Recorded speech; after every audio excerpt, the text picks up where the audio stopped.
آداب دوستو، مولانا محمود مدنی کا دفاع کرنے سے پہلے ان کی شخصیت کا جائزہ لینا چاہیے۔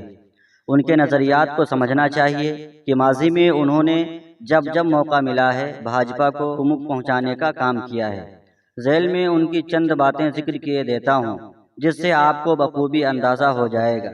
جینوا کا سفر اور 370 رام اور آپ صلی اللہ علیہ وسلم کی سیرت کو ایک بتانا، مودی کو مسلم دشمن نہ سمجھنا اور یہ بات بڑے ہی فخریہ انداز میں کہنا، نظام مصطفیٰ صلی اللہ علیہ وسلم کو بڑے فخر کے ساتھ ٹھکرانا، جمعیت اور RSS کی اتحاد کی بات کرنا، اورنگزیب اور چھترپتی شیواجی کے درمیان موازنہ کرتے ہوئے شیواجی کو بہتر حکمراں قرار دینا۔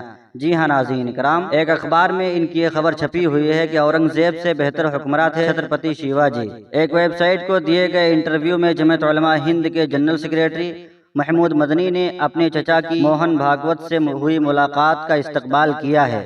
انہوں نے کہا ہے کہ سماج کے دونوں طبقوں میں لگاتار بات چیت ہونی چاہیے اور اس میں کوئی برائی نہیں۔ محمود مدنی نے ساتھ ہی یہ بھی کہا کہ اگر مجھے حکمراں کی شکل میں اورنگزیب اور چھترپتی شیواجی کو نمبر دینے ہوں تو میں اورنگزیب کو 10 میں سے 8 نمبر دوں گا اور جبکہ چھترپتی شیواجی کو 10 میں 10 نمبر دوں گا، اور ایسا اس لیے کیونکہ چھترپتی شیواجی نے کبھی سمجھوتا نہیں کیا۔ اور اب اسد الدین اویسی کے حامیوں کو پاگل کہنا، ان کے بارے میں کہنا کہ مسلمان آج بھی ان کو اپنا نیتا نہیں مانتے، NRC کی حمایت کرنا وغیرہ وغیرہ۔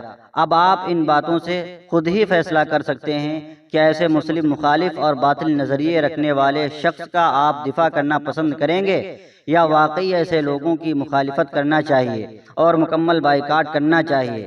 کیا ایسے لوگ منصف قیادت پر رہنے کے واقعی لائق ہیں یا قیادت ان سے چھین لینی چاہیے اور ان کے خلاف ملک بھر میں تحریک عدم اعتماد چلانا چاہیے؟ فیصلہ آپ کا۔ میں تو ایسے باطل اور فاسد نظریے رکھنے والوں کا کبھی حامی نہیں ہو سکتا۔ میں ایسوں کا مخالف تھا، مخالف ہوں، مخالف ہی رہوں گا۔ از قلم عاطف شبلی۔ ناظرین اکرام، آپ اپنی رائے کا اظہار خیال ضرور کریں اور چینل پہ پہلی بار آئے ہیں تو چینل کو سبسکرائب کرتے جائیں۔ خدا حافظ۔